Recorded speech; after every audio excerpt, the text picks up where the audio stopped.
Hi class, how you doing? Okay, welcome, history and analysis. Welcome to week 3, task 3, the week of tasks 3, as it were. All right, so I want to go over this because I think that there's still a couple of students that are missing some bridges here in terms of um, making these connections between the designers, the background image, the quote, and your design and the movement. Okay, so what I want to do is I just want to draw your attention to this, and I'm back over in Milestone 2 task overview, which introduces the process that we'll be repeating for the different spreads of the zine. Okay, so in task 1 research paper over here, I just wanted to draw your attention to this sample doc, this sample paper right here, and that is the sample paper and I'm just going to open that up because I want to have that open because I'm going to be using it as a reference point. But then you have your thumbnail sketches here for task 2, and down in task 3, right down here, you've got this, it's a sample zine. Okay, it's that link right there. And if we open that, what we get is this guy right here. Okay, so now what I want to do is I want to go through this and I want to describe some things in the project specifications. Okay, first let's go to this introduction to the whole project here. So one of the things I want to draw your attention to is this, the way that this reads right here, this paragraph. The objective of this task is to study learning activities and reading assignment, research famous designers and discover a relationship between the two. So you're studying the learning activities and the reading assignments, you're researching designers, and you're going to try to make a connection between the two. Okay, specifically, you will be studying the art and design of different designers along with appropriate quotations by various designers. Okay, so what does this mean? This means it means that we're trying to show the ability that we're able to cross-reference the materials in the class with our research. So we're being asked to research famous designers throughout time and their quotes, right? Then we're asked to take that famous designer that we researched along. Sorry, you could probably hear my dog's chain going. He's going nuts over here. Sorry about that. Anyways, so you're asked to make a connection between the research on the designer that you have chosen, the quote, and some of the things that we've learned in the week's activities in class. Okay, so let's take a look at the first example. So here's the paper, and what the student is saying in the paper is she's saying that Massimo Vignelli is her designer. Okay, so she describes who that is. All right, then she's moving to the period in which she's going to use. And it's the cave paintings in Lascaux, France in 15,000 BC. Okay, then she describes that. So now she's got the designer, she's got the period or movement that she's going to use for the background. Now she's chosen her typeface and told us why. Finally, she's gone and she's got the quote that she's going to use from Massimo Vignelli. Okay, now the quote is, "If you do it right, it will last forever."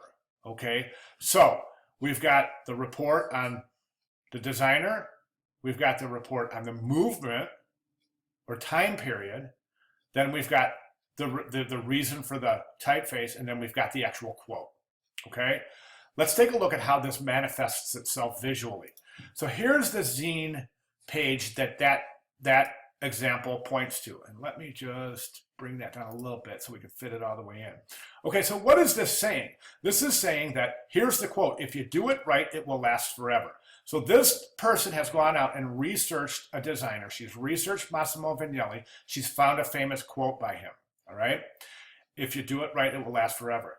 Then she has used a typeface that would be indicative of something that Massimo Vignelli as a designer would use based on the period in which he practiced, okay, being modernism. Helvetica is very much a modern font that was used by modernist designers quite extensively, still is, okay?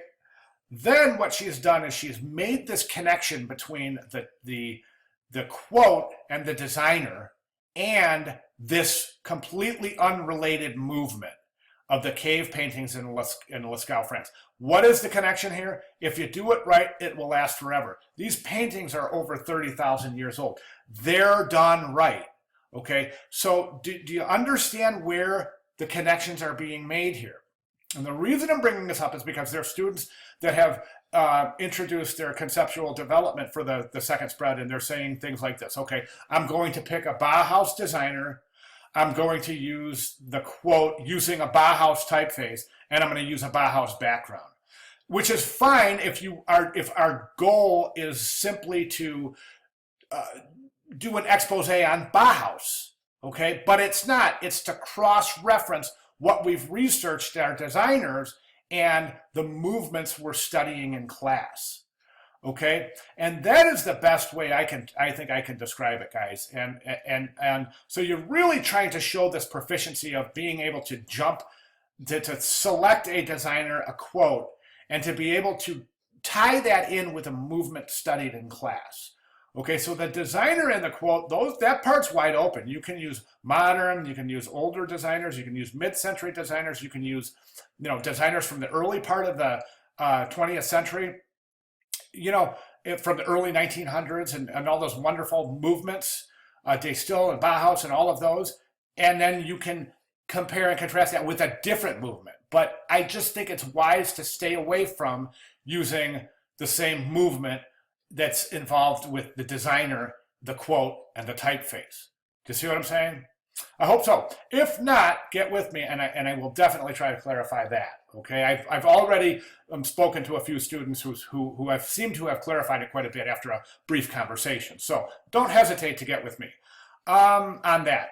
Okay, and then so welcome to week 3, and here's our schedule here for the week, and I've got the due dates listed in red. But don't forget, we would have, by the time you see this video, we would have already turned in task 1 and your responses for task 1. So task 1 would have already been turned in by the time you will see this video. Okay, so and then we do the same thing again next week. We jump into the following milestone. So please be sure to keep an eye on your deadlines. Okay. That's about all I have, guys. I just wanted to address that little bit of confusion with the way that we're approaching this. And I just want to draw your attention to one quick little response to one student. Or actually, I responded to a couple of students with the same response post, but I just kind of want to share this with you guys. And here it is right here. And basically, I am saying, hang on one sec.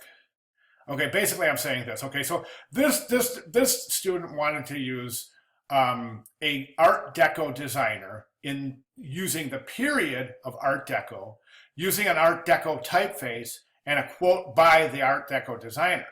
And my point is that this would be perfectly acceptable for the purposes solely to inform on the Art Deco period, but the assignment overview indicates that you'll be studying art design of different designers, along with appropriate quotations by various designers that might relate to the time period you will be studying in the learning activities. Okay, it doesn't say that you use the designer period and visual representation should all be from the same artist. It shouldn't. Okay, and think of the example here, and this is the example that I used. I just gave this example too, so, all right.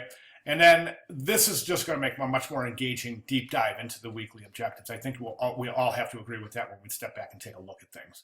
Okay, so that's what I have, guys. I'm sorry I took so long, but I really, really want to get this nailed down this week because, as I said, a couple of students are still kind of, a little bit on the fence as how solid they're making their comparisons and showing the objectives of the class by doing this deep dive into these weekly objectives. Okay, hope I'm making sense. As I said, if I'm not, please get with me, and I'll be glad to meet with you one-on-one, phone call, Skype, whatever way is most convenient for you. All right, thanks, guys. Have a great week.